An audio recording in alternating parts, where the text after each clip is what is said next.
So there's only one agenda to this small talk.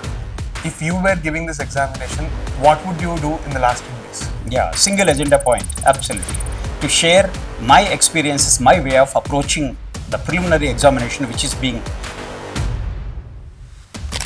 So number of vacancies declared roughly around 1,000. So from this 6 lakh applicants who take the last 10 months preparation is one. But the coming, like I switch off my social media, switch off my mobile and switch off everything, the lights off by 10. If I score 90 plus marks, the target is 90 marks, which are 46. Hello everyone. We hardly have like 10 days left for the prelims 2025 examination. So a lot of you must be going through a lot of anxiety, fear, whether the exam will turn out as per the desired outcome or not. So to address this last minute anxiety and the fear, we are going to interact with a senior mentor, an IPS officer, GHP Raju sir. So I welcome you to the show, sir. And sir, there's only one agenda to this small talk. If you were giving this examination, what would you do in the last 10 days? Yeah, single agenda point, absolutely. I'm very happy to be here to share my experiences, my way of approaching the preliminary examination which is being held on 25th of May by the UPSC, which is a very, very prestigious and the toughest examination to crack. We begin our podcast with the facts. More or less, as per the UPSC data available, almost 9 lakh to 10 lakh applicants apply for this examination. Actually, maybe around 6 lakh candidates appear for the preliminary examination. So, number of vacancies declared roughly around 1,000. So, from this 6 lakh applicants who takes the prelim examination, almost 10 to 12 times of the number of vacancies, that's around 12,000 to 15,000 candidates will be selected for mains. So, statistically, one candidate out of 500 candidates will be selected for the mains. That is a statistical data, maybe plus or minus this. That is the reality. So, if I am taking the exam now, the May 25th, if I am a civil service aspirant and I am taking the prelims, what will be my approach? The last 10 months preparation is one. But the coming 10 days, how do I prepare? The important thing is like how I prepare the next coming 10 days.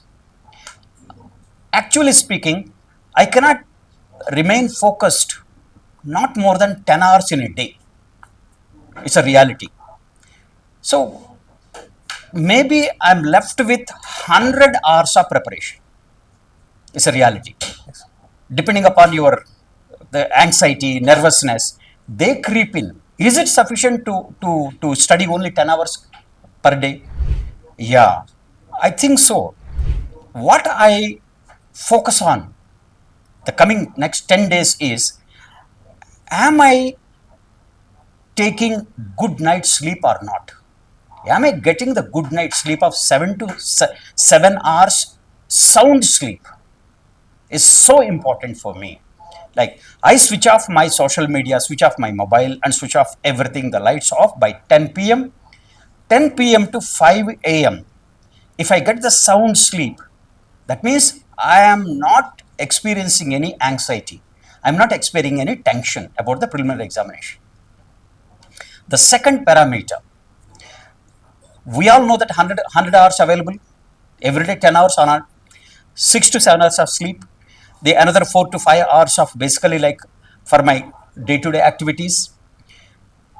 Now, coming to the composition of the syllabus for the preliminary examination. If you look at the 100 questions, our target is very simple. For me, if I score 90 plus marks in GS1, provided I'm very confident about the CSAT 28 questions, that is the 33%, is like that is taken for granted that I am very comfortable in scoring sure 30 questions correct in my CSAT. So the discussion is not about the CSAT now. It's about the 100 hours available with me for GS1. We focus mainly on the GS1. Like, now I look at the syllabus. I have taken the previous examination question papers and analysis is available. If you look at the prelims question pattern depending upon the syllabus, Indian economy, Indian geography, Indian polity, history, Indian history. I repeat, Indian economy, Indian geography, Indian polity, and Indian history. These four areas cover roughly around 70% of the 100 marks. Means at least 60 to 70 questions come from these four core areas. It's the tendency. It is the trend every year. So 100 hours available with me. I allocate nearly 60 to 70 hours only for revising my economy, MCQs in geography, history, and polity again and again and again. What about the 40%? What is my target here? The target is out of 200 marks, that is 100 MCQs.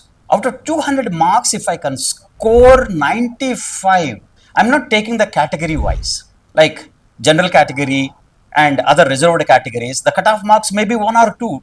That's all, 4 to 5 marks. So take 90% as the benchmark across all the sections. So my target is basically, that means out of 200 marks, for 46% to score 90%, I shall be sure in these four areas: economy, geography, history, and polity. I can't afford to falter in these four areas. My approach, the focus is coming 10 days, every day 10 hours, I revise my polity MCQs. I don't refer any textbooks, no more study material, no more NCERT books. Whatever the last 10 months, the number of MCQ based mock tests, the revision test which I carried in polity, in economy, in geography, and in Indian history, I revise them again and again and again. That's my core preparation. Whatever the leftover time, I will be allocating to art and culture, science and technology, current affairs. Once I am very sure of my core areas of this 4 or 5 areas, I gain tremendous confidence. It's an examination of confidence. I'm scared, I'm nervous, I'm psychologically down. These things happen because I'm not sure about these core 4 subjects. Why I'm harping on again and again for revising the available mock tests I have already taken last 10 months. Say for example, around 2000 MCQs are available from economy and the equal number of MCQs in all the other 4 subjects. So next 10 days, how many MCQs I am going to revise again and again? See, revision is one thing. I go on repeating like this. I revise, like I read it. That is one way of. It's of little help to me. Each question, if I can write down the core points in that question, in that MCQ, what is the central idea of that MCQ? If I can write it down, means what?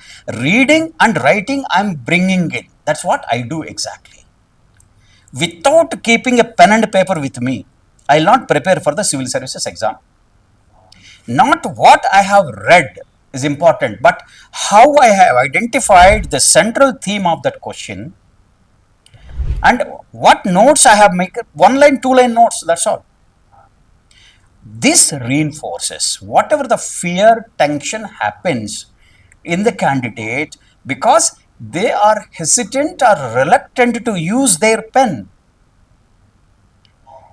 Writing takes me to the mains. Reading may help, but writing surely helps me. I repeat again, 4 core areas. Indian economy, 2000 MCQs last 10 months, I'm going to revise them bit by bit. I'm going to make small notes because economy is a technical subject a little bit. It's a data based, it's a concept based. I don't expect you to refer now Datt and Sundaram Indian economy or some other Indian economy books now. No, that phase was over. That's the past. Now it is looking forward for 25th May. For that, no more textbook references. Only whatever MCQs in economy. Each MCQ again I revise. The data related, I revise that one. I make a small 2-3 lines notes. I can assure the candidates who are taking the prelims on, if you just tweak your preparation, it helps you not only in clearing the examination, but also overcoming the anxiety, the tension. Another advice, if I am taking the exam now, May 25th, in the 10 days, I will take at least 2 full-length mock tests weekly once, at least 1 full-length mock test in GS1 and CSAT at exactly the UPSC schedule time, 9:30 to 11:30 and 2:30 to 4:30, whatever the schedule given by the UPSC. That time, because I want to experience how I feel during the 2 hours of time. Unless and until I practice during the same time, it's difficult for me to overcome my nervousness, my tension in the examination. I'll take one classic example. Take the example of athletes. An athlete coming from the tropical region goes to the cold climate to compete at the international level. Why they go almost a month and month and a half ahead from tropical climate, the hot climate, to the cold climate? Why do they go? It's called acclimatization. Why they go?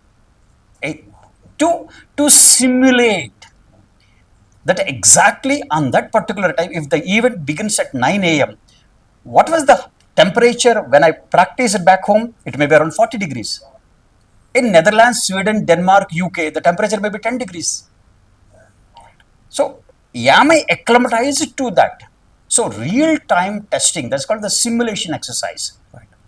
If I am taking the exam, at least next 10 days, I'll attend to at least 2 mock tests, full-length mock tests under simulation environment. That is 9:30 to 11:30. Because so that what happens is on the 25th May, that will be my third simulation exercise. I consider that as my third simulation exercise. I'm not taking the exam, but I'm attending to another simulation exercise on 25th May. Right. Because already I'm trained twice. That is the third one. So the fear, anxiety, nervousness, then examination tension, I overcome only by taking the mock test under simulation conditions. Right. So, in this podcast, I just want to appeal to the civil service aspirants who are taking the exam on 25th May. 3 important points. It's actionable points. The core subjects, economy, polity, geography, and history. Revise as many number of MCQs as possible in the next 10 days. Science and technology, art and culture, current affairs, by all means study whatever. But core subjects has to be revised at least twice. That's number 1. Number 2, at least take 2 mock tests under simulated conditions, whether physically or online, but to get yourself acclimatized to 25th. These 2. Number 3, have a very good night's sleep. Adequate rest is very important. If you are not getting adequate sleep or you are getting a disturbed sleep, that means you have not prepared well for this exam. If you think that 3,000, 4,000 MCQs from mock tests, from online tests, from the institute is going to help you by memorizing, I'm afraid you are on the wrong side. UPSC exam is not a memory-based exam. It is thinking-based exam. It is the context-based exam. Your theory in every MCQ, theory is only half of the question. The remaining half is context-based. current affairs linked. So now, unless and until you have adequate rest, unless you are sure that you have a very good night's sleep, I'm afraid you have to do a lot of homework to develop that faculty. Finally, 24th, after lunch, take complete rest. Exam is on 25th 9:30. You may have to leave at around 8 a.m. So get up at around 6 in the morning. The night before, if you have a good night's sleep, I can assure you are going to crack the preliminary examination. Some people are used to overnight preparation. They won't take adequate carbohydrates to maintain your glucose level. It's up to individual. It's up to you. If you are used to that type of preparation, I'm used to my way of preparation, whatever I shared it with you. Thank you very much. Thanks for your time, sir.